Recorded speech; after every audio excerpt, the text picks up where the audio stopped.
Script lettering is based on that varied fluid stroke created by handwriting cursive with a brush. As a result, when we draw script, we try to emulate that by keeping the downstroke thicker than the upstroke, just as it would have been if it were done with a brush. Obviously, there's some flexibility here, and you can interpret this with your own style. You can change how thick that downstroke is in relation to how thin the upstroke is.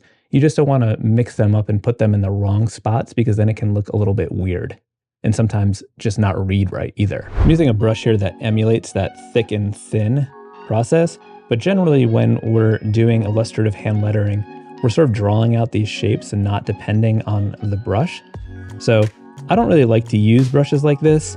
I like to really control the way I'm drawing, so I use just a brush that has normal pressure sensitivity and normal changes to really control how I want my letters to look. So when I'm drawing script with, just almost a mono weight line, and I want to add in those thicks and thins, I'll do it after the fact, usually, or I'll just sort of come in and make sure the upstrokes are thin and then start to get thicker as it comes down like this, and then just sort of color those areas in. And then this area would be a downstroke. And sometimes, especially when you're starting, you really have to think about how it would be written. So you may just find yourself writing it on the side just to like sort of test, or even just like air writing it. I often air write letters to sort of figure these things out. So, but it's like up, down, up, down, up, and then sort of down like that. So I'll either add the thick that way, or I might like outline it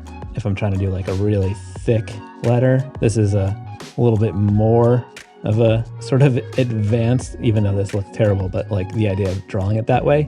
But you can still use the same technique that we did when we were making the different style letters. So you can just go ahead and draw your letter in, and then just come in after that, draw that extended area onto it where the thicker areas would be. And you can experiment with like some dramatic differences, like you could play around with some massive thick to thin ratios to get a really unique look.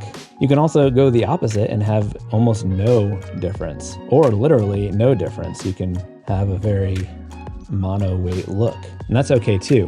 What you don't want to do though is just sort of like put things in the wrong areas, because then it just kind of looks a bit weird. But maybe you know that's wrong and you want to do that anyway. That's the whole kind of thing with illustrative lettering. You can break the rules, but I think you should know them before you break them. So you can do a lot of the same things that I talked about earlier with like maybe a curved baseline. This tends to work really well with script lettering, where you draw your curved baseline and then kind of come in and wrap your letters to that line to get a interesting look. So something that you can do to make sure that your type is looking extra clean is to make some guides for yourself to make sure that your angles are consistent. So I'm going to grab a ruler here, and I'm just going to come over here, set the ruler at this angle matching this main letter, and I'm just going to draw some guides throughout the word, and then use these to like redraw my lettering to sort of match these angles a little bit. We'll turn off the ruler, bring down the opacity here, and now we can do a tighter version of this lettering that we drew quickly that uses these angles as a guide. And that's looking a little neater, though the spacing is a little off here. I think this A could be a little bit wider, but again, these are just some tweaks that we can make to sort of finesse things. So we can just come over here, just kind of pull this letter out a little bit, and we can still use that line as a guide like that. And now our spacing is a little bit better. Size is a little wonky, but listen, it's just an example. Stop judging my letters. Script lettering is a lettering style that can be a little bit more difficult to read than traditional letter styles. And as a result, you want to be extra mindful of what makes each letter unique, especially when there are very similar letters. For example, the H and the K here. Now they're fine like this, but if you start to get a little bit more crazy and you're doing some like wonky shapes that you're trying to fit these letters to, and you're like playing around with like pinching letters. Hong Kong was the only thing that I could think of that had both of these words off the top of my head. because we're warping this type so much, you can see that both the H and the K are getting a little compromised. And this coming in like that, this is starting to read like a K, and that gets confusing. So what you want to do is make sure that you are not distorting too much what makes that letter unique or emphasizing it more than it needs to be. Like you could do things like pull this in even more dramatically to get that K shape, or just making sure that there is a clear, space between that area, even if you're warping it. So even if you were bending this letter, you could still make sure that it feels like an H by just maintaining that spacing. And while we're talking about individual letters and what makes them unique, let's talk about traditional cursive lettering for a second and what the letters look like.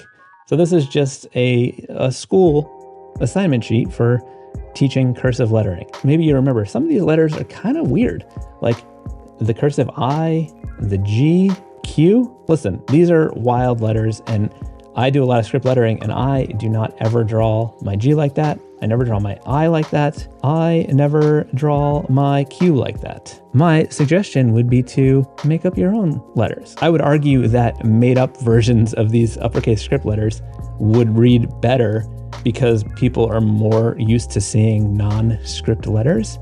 So if you create a letter that looks like the letter's supposed to be, but in a script context, I think it'll read better. What do I mean by that? Well, for example, this Q, where we've got this shape like that, that's just gonna read like a 2. Most people are not gonna read this as queen. Instead, what I do is just, maybe we put an O on an angle and then just get a little fancy curly Q, and that's definitely a Q. No one is gonna question what letter that is. What about the I? This, what is that? I don't wanna ever draw that, that's disgusting. You know what I do? I'll just put some little squiggly angles. Look at that, there we go. I'll just do this. I'll do this all day. I don't give a hoot and heck. Or the G. I have to remember how to even draw that. That's weird. Usually for a G, I'll, maybe do something like this, or just kind of go for the lowercase and just make it look bigger. But this isn't bad. I think that's okay. You could do with or without that. I think it'll still read that way because it's different. The J, sometimes I think that J can get a little bit confusing. I'll do the same sort of thing where I'll just get a little fancy like this.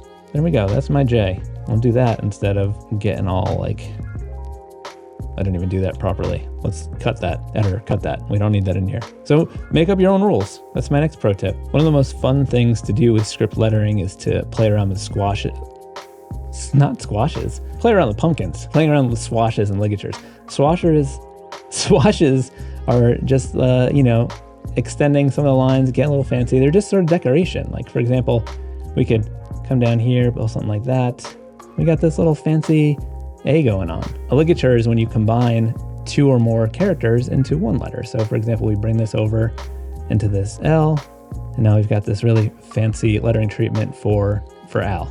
There you go, Al, that's for you. And you can just sort of like add these things on. It's one of those things where you want to try to balance it out and not get too wild, but you can take it too far and then dial it back. I like to use them to sort of shape the way my lettering goes. You can pull this over here, you can do some more, you can loop this up, go like this. You can get pretty fancy. Sometimes it's just kind of extending the end of a letter, pull that in. One of my favorite things to do with script lettering is to find ways to connect the words into just so they're all attached using swashes and ligatures. In my earlier typography lesson, I made a lettering treatment for just a little ridiculous thing I said about the most elusive secrets of hand lettering or something like that. And this is what it looks like just script on its own in the same sort of composition, but kind of went in after that and found all these ways to like connect the letter forms. And this is super fun and something I really enjoy doing. So when I'm doing something that has all those like crazy connections like the other one, I'm looking at something like this and like just finding areas where I can sort of like make them fit together. I'm like, okay, this can come over here. Maybe this can swash over, and oh look, there's that I there. We can dot the I with that. Maybe we can extend this S a little bit to like fit down there. You can just have this sort of curl up a little bit more. And then I'm like, oh, look at this. These two could connect maybe. So then I'm like, maybe make this a little fancier, pull this up over here, and then just, you know, just looking for these ways that I can sort of pull them together. So maybe this can come up a little bit bigger to fill that space. And then maybe we can tie this together by like crossing the T or something like that. It was hard for me to not go wild and just bring it all the way through over to here, but that would be too much. So sometimes you gotta dial it back a little bit, and then I'll just sort of fit it in there and just sort of make it all work as well as I can.